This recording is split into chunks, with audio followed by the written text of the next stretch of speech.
Alright everyone, welcome back to PWG's Chat and Chill, and today we are making small bite-sized chat and chills because there are a lot of people here at Super Bowl that I want to talk to, but I can't make an hour episodes with all of them. So I'm here with Bailey from Holland, and we're going to have a small conversation about a very specific topic that I chose. So, First of all, we're here in Super Bowl.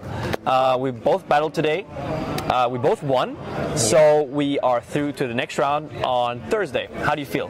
Wow, yeah, perfect, to be honest. I was quite nervous when I went into my battle, so I would say that I wouldn't say it was a surprise that I got through, but it was my goal to reach top 32. Yep. And I'm happy that I reached that. So yeah, you were looking strong. I actually watched your battle. Yeah, so, you watched it? Yeah, I watched it. Nice, thanks. So yeah, we're not going to talk that much about Super Bowl in general, but since I have you here, we are going to talk about health, nutrition, and veganism.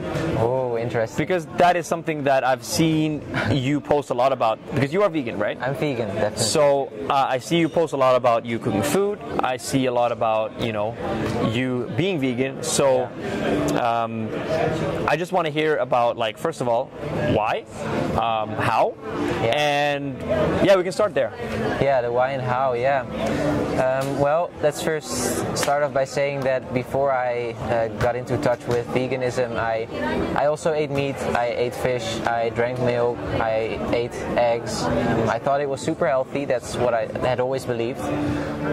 But then I watched a documentary on Netflix called The Game Changers, together with my brother and the rest of my family, and we watched it and we were like, holy shit, this is really a thing, and how come we don't know this yet? And it basically shows, and you should watch it by yourself if you're interested in it, but it basically shows how vegan athletes thrive on their nutrition and how they actually live a healthier life than without the eggs, without the milk, without the meat, fish. That kind of triggered me, and we went vegan overnight. So all of you? All of you. So all of us. So your brother and your parents. I've got three brothers. Three brothers, okay. And my parents. We were like, it changed so much in our head, and I would say I'm the strictest in it. So I don't have cheat days. Let's say it like that. My mother, for example, she sometimes has chocolate which contains milk, or so we all do it in our own way, I would say. But the basis, we're all vegan. Okay, that's cool. Do you actually feel the health benefits, like, compared to before you went vegan? I would say I had always lived a healthy life, so with already good nutrition. So I was aware that what I put in my body is how I'm going to feel. So I tried to have that top notch, so that I could also feel and perform well. But also considering I was and I am doing freestyle at the top level, or I'm trying to do it at the top level, I wanted to also fine-tune all the little aspects and all the details. So sleep, food, I wanted to fine-tune that, so that I wouldn't feel bad about, I wouldn't regret anything later on, Yeah, I want to have given the 100%, and I felt like this was contributing to that, definitely. And if you're asking about the changes in my health, I definitely did feel that after I had eaten, for example, a vegan meal, I was ready to train almost half an hour later or 1 hour later. So it took me less time to digest the food, which makes sense because meat, for example, is really hard to digest. Yeah, it is. You definitely need some hours to rest and chill and get ready for training again. So it costs a lot of energy for your body to break it down, and so that I didn't have anymore. So. No, but do you have to eat more? Definitely, in terms of volume, you actually have to eat a lot more. Yes, because it digests quicker. Then your stomach gets empty quicker. So my meals are bigger, I would say, definitely, because I still want to get the right amount of calories. Yeah, of course. And that's easier to reach with meat. So. Yeah, because I was invited to a dinner party a few weeks ago. Okay. By two vegans. Okay. And my girlfriend she's not vegetarian, she's not vegan, but she eats Flexitarian or? she doesn't want to put a label on it, but she basically eat mostly vegetarian, but almost like 60% vegan. Yeah. You know. Okay. Interesting. And then she eats salmon every now and then. Yeah. That's it.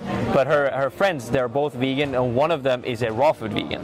Which they don't cook, they don't heat their food, which raw, which I found crazy. Because I'm like, if you want to make a sauce, you gotta boil it, you gotta heat it up. Yeah. I went there, and I didn't think about how much I was eating, but I had to eat so much in order to get full. In order to get full.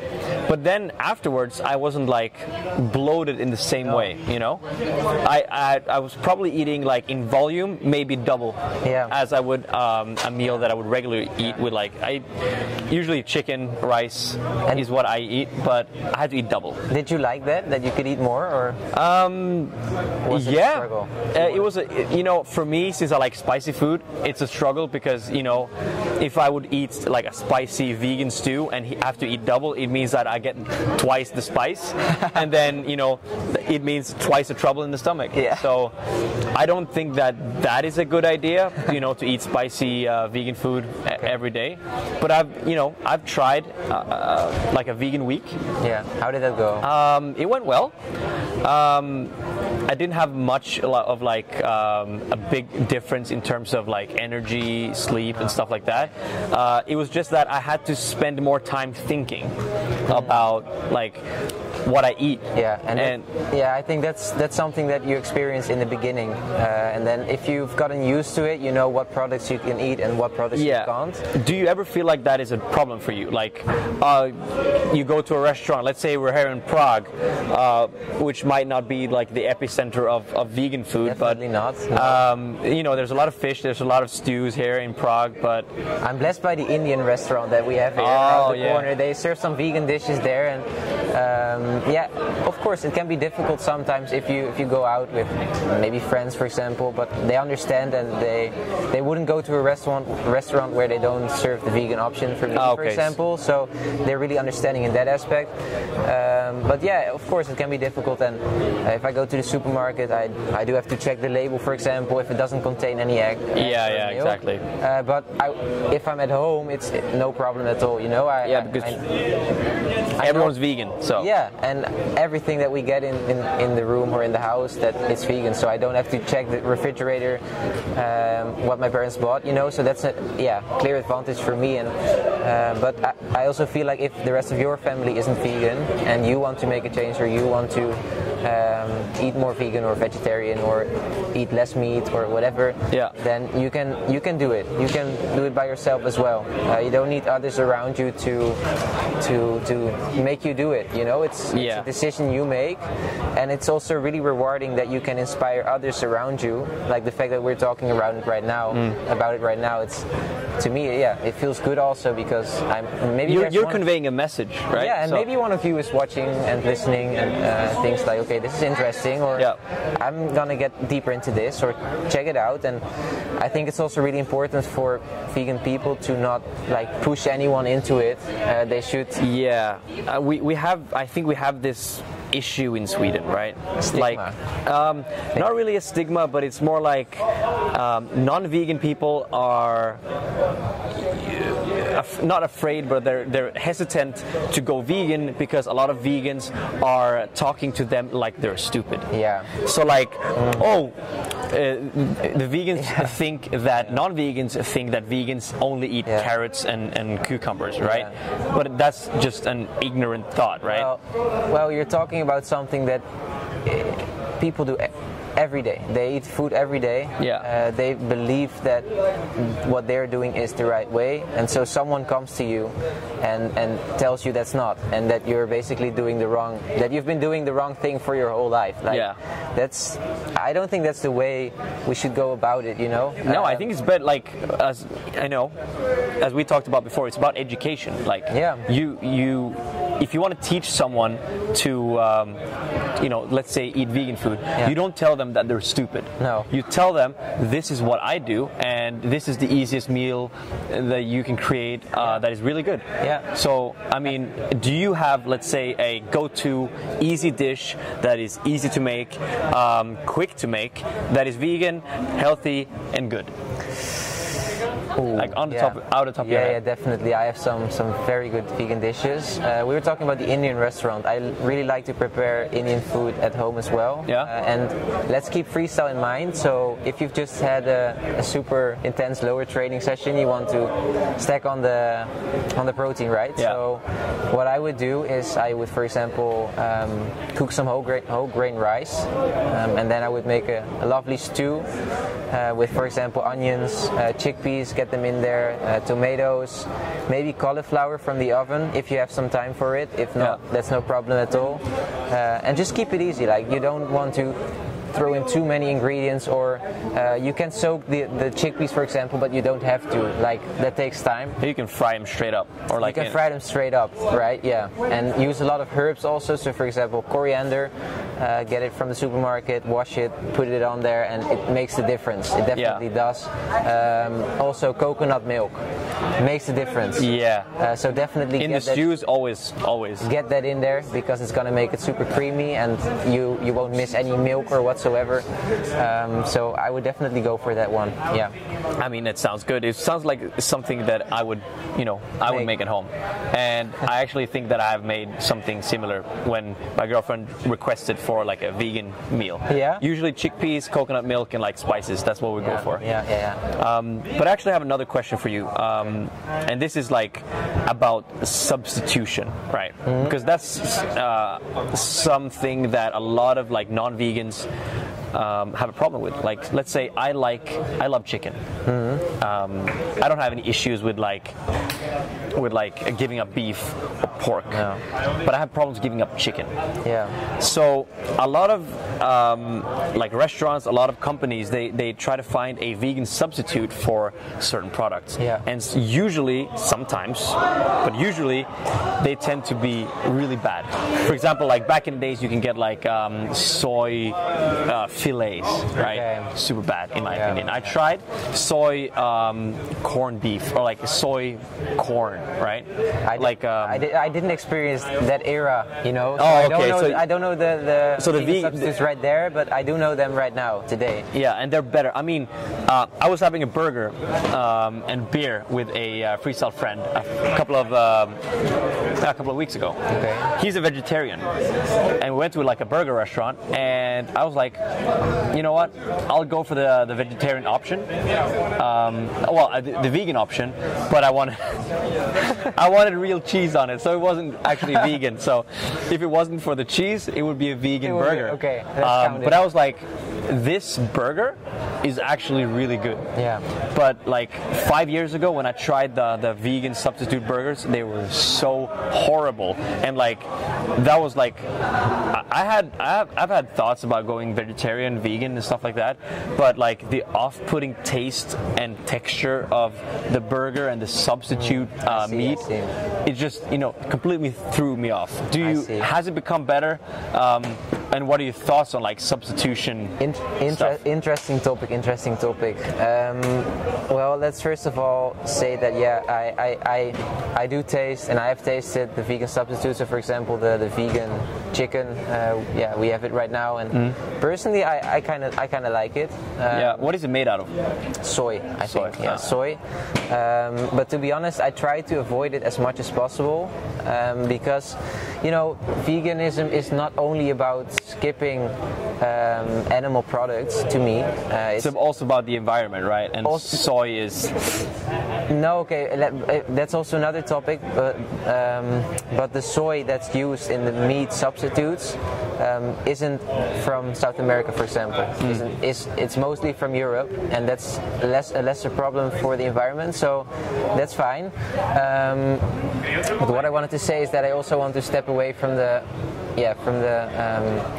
how do you say, the industrialization and the fabrics, or factory the factory work that makes it. You know, if you keep in mind that it's also probably a business model and a company that wants to earn money off of you, and they make a product and they want to make it as similar to chicken as possible, so they will probably have to use a lot of ingredients and different additives, then that kind of puts me off, and I would just rather go for, let's say, tofu, which is like more pure, more raw. Like compressed soy, basically. Yeah, so it's like one ingredient, super high in protein, and or tempeh. I would rather go for that. I don't like tempeh. Okay, I didn't enjoy that, but there are other stuff that I really enjoy when it comes to vegan stuff. Yeah, and I don't think people eat meat only for the taste of meat, for example, but also to have some dish next to their main dish, you know? Yeah. Just have something to the side. Yeah. But you could also replace that by, for example, put some fried onions on it, like see it as an extra on there on your meal, or you could add the herbs, or and you could make it even more flavorsome, and you could make it more interesting and deeper flavors, right? You could put it in there and you can make it more tasty. That's my experience, because I've gotten a deeper connection with food after I've turned vegan, and I'm eating hella nice and tasty, I would say. Yeah. And nice. My family agrees, you know, because I like cooking, so I sometimes cook for them, and they're really happy if I'm in the kitchen. But that's also a learning process, you know. Yeah, it might be difficult to just like give up everything and become vegan like overnight. It's a process. You have to know that, you have to understand it, like take it step by step. And I also don't expect from you or whatever that you turn vegan overnight. No, that's definitely not. Just everyone has their own path, you know, and just start off by if you're interested in it, then read some articles, or see a documentary, and then you can decide, okay, do I want to lower my meat intake, or do I?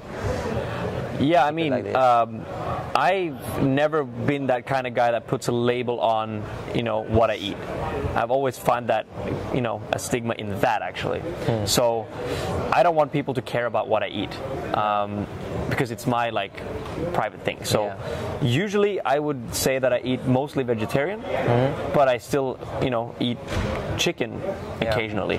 The reason why I'm not vegan is because I eat eggs, a lot of eggs, just copious amounts of eggs, for breakfast, for lunch, for dinner, for snacks. You know, it's just eggs.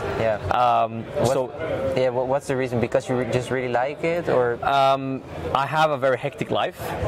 And you know, eating eggs is like the quickest way to get a lot of like centralized protein. I see. In a very, very short amount of time.